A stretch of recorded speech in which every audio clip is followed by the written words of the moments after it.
So it's time to have a look at my FPL Game Week 7 transfer plans. But as you guys can see, we got 35 points in Game Week 6. Now, I'm not going to spend too much time talking about this because we did just post a reaction video to Game Week 6. So if you haven't seen it, you can go check it out. But we flopped massively in Game Week 6. We got a huge red arrow down to 1.6 million. Bear in mind, we still do have one more player to play, which is Semenyo. So fingers crossed.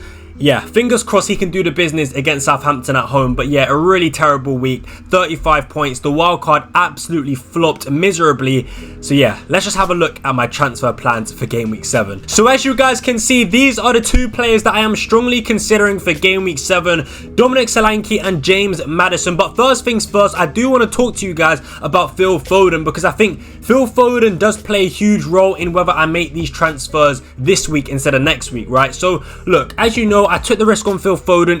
It backfired massively in Game Week 6. However, I do plan to hold Phil Foden. I do plan to keep Phil Foden in my team for Game Week 7, 8, 9, and 10. However, if it does seem like Phil Foden will not play the next game, like after watching some press conferences from Pep Guardiola, if he does hint at Phil Foden not starting again, then I'll definitely get rid of him for most likely James Maddison. But look, I'm still undecided at the time of recording on what I'm going to do with James Maddison. I may just keep him, I may just sell him. But look, nonetheless, James Maddison and Dominic Solanke are two players that I generally want to either put in for Game Week 7 or Game Week 8, especially Dominic Solanke. For me, I really like Dominic Solanke as an option. I like the Spurs assets as a whole because their fixtures are really good from Game Week 7 onwards. Yeah, they've got amazing fixtures. In Game Week 7, they've got Brighton away. As you guys can see here, Brighton away in Game Week 7, a great fixture. We saw Chelsea just absolutely demolish and annihilate Brighton in the last game. Cole Palmer scoring 4 goals, and look, the way Brighton play, it just suits Spurs just to a T, right? Because Brighton are so, they push their defensive lineup so high, and that just leaves so much space in behind for the opposition attackers. And I feel like players like, if Son's still injured, players like Timo Werner, players like Brennan Johnson are going to constantly be breaking those lines. And I can just picture a goal, a scenario where a midfielder like James Maddison plays a through ball out wide to either Timo Werner or Brennan Johnson, and then just square it across for Dominic Solanke to tap it in. I've just sort of got that vision in my head because of the way Brighton play. And look, Spurs going forward are just absolutely fantastic. But I'll say this, back to the fixtures. Brighton at home, great fixture. West Ham at home, great fixture again.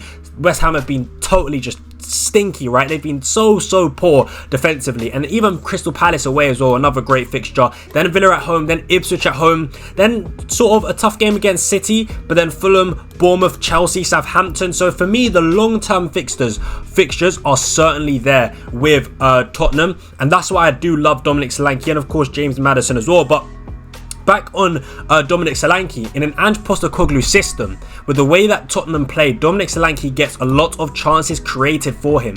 Even in the game just gone, for example, we saw that Dominic Solanke should have probably had a brace. Of course, he got the goal, but he should have scored it again in the second half. He had a 1-1 with Onana, should have probably scored that. But what I love about Solanke is that he's constantly getting chances, and that's the same for a lot of the Spurs attackers. They just create so many good chances, guys. I cannot stress this enough. Even against Brentford, again, Solanke had quite a few chances, and the Spurs attackers had quite a lot of chances. And in the first game against Leicester, Dominic Solanke didn't score, but was so unlucky not to score. He had a few chances that he really should have put in the back of the net. And I think Dominic Solanke is definitely a good Premier League proven striker. We saw what he done last season, and I would just love to have a number 9 in the Ange Postecoglou system. It's simple as that, man. Of course, you guys know I'm a big fan of the eye test, and just from what I see, Spurs look really good going forward. And as you guys can see here again, for you guys that do love the stats, all right, in terms of expected goals, man, they are top of the table for expected goals, which also just further proves the point I'm trying to make about Spurs being absolutely fantastic going forward. So that's why I do love Dominic Solanke, and that's why I do love James Maddison as well, man. Really good assets in my opinion, and they would be in my team for the long term. Like Dominic Solanke, I do really want him, but the problem is I've got Kai Havertz in my team. I'm not going to take out Haaland. I can't move from Calvert-Lewin to Dominic Solanke. So yeah, it's a tricky one. It really is a tricky one. But certainly, if I don't bring in Solanke for game week 7, then I will certainly bring him in for game week 8. Now, on to James Maddison. The reason why I do love James Maddison is because, once again, of course, playing for that Spurs attacking side. But for me, James Maddison, he's got the set pieces, the free kicks, and again, he's just so involved on the eye test. He's getting into really good spaces, in between the lines, in the pockets, in and around the penalty area, and sort of just dictating, right? He's always involved, James Maddison. He's also getting close to scoring more goals as well. Like against Man United, really unlucky not to get on the score sheet.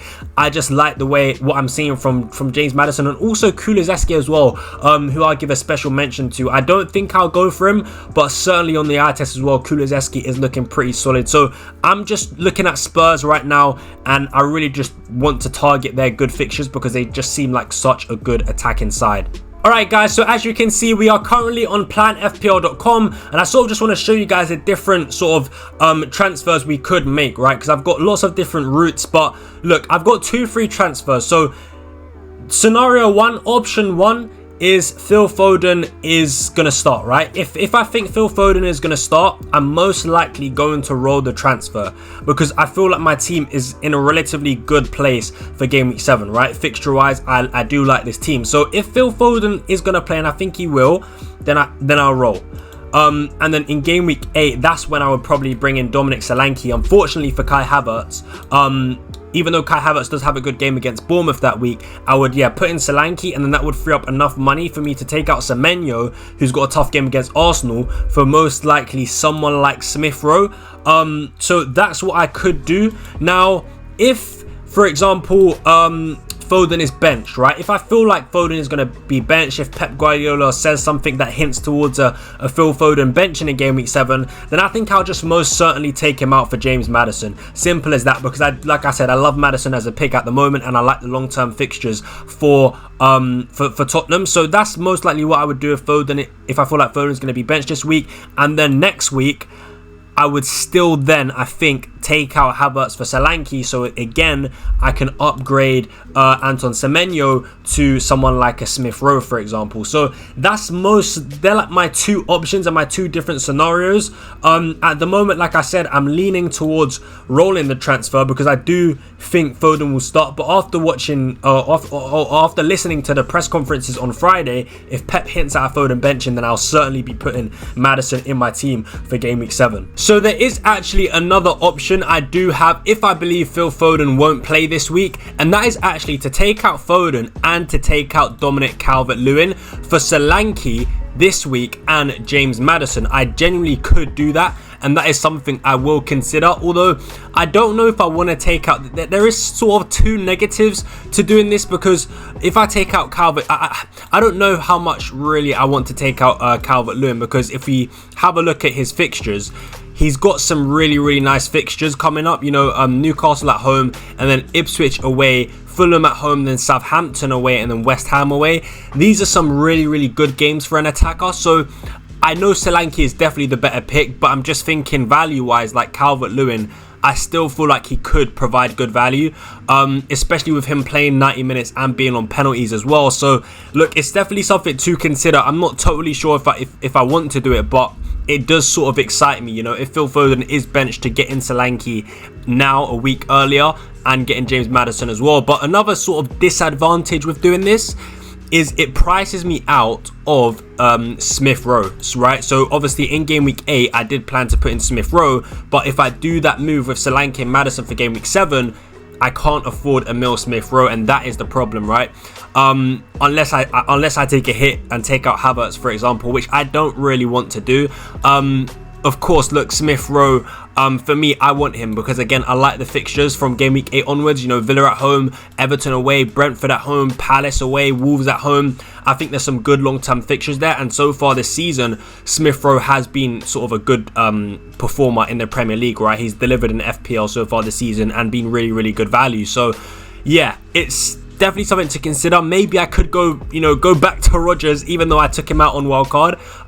If I was to do that move instead of Smith Rowe, that leaves 0.4 in the bank. Maybe I could do that, but then I'd have to play Rodgers for Spurs away and Liverpool away.